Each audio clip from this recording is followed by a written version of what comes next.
High, Shiny this side. Welcome back to our channel to a new mini vlog. আর এই জায়গাটা কেউ guess করতে পারছো? Yes, it is Manali. কেউ যদি প্ল্যান করে থাকো তাহলে ঠিক সময় ব্লগটা তোমাদের সামনে এসেছে। Stay for next 3 days। এই যে ঢুকেই হচ্ছে এদিকে ওয়াশরুম, একদম ক্লিন অ্যান্ড ক্লিয়ার, নো অসুবিধা, নো স্মেল। এটা একটা কাবার্ড আছে, আর হচ্ছে এখানে একটা কিং সাইজ বেড, এখানে একটা চেয়ার টেবিলের সেট আছে, আর এই দিক দিয়ে আই গেস ব্যালকনি। হ্যাঁ, এদিকে ব্যালকনি, যেটা ছিটকিনিটা অনেক উঁচুতে, হাত পাচ্ছিলাম না। এই যে এইটা হচ্ছে ব্যাক সাইড ভিউ, এটাতে আছে।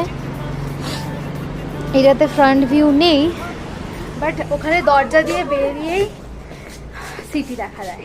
যারা আমাদের মতো মানে মানালির মল রোডে থাকতে চাও না, ভিড়ভাট্টা যানজট থেকে একটু দূরে থাকতে চাও, পিসফুলি মানালিতে কয়েকটা দিন স্টে করতে চাও, তাহলে কিন্তু এই হোমস্টেটা একদম তোমাদের জন্যই। মানালিতে থাকার জায়গার কোনো অভাব নেই, বাট যেটা প্রবলেম সেটা হচ্ছে অ্যাফোর্ডেবল থাকার জায়গা।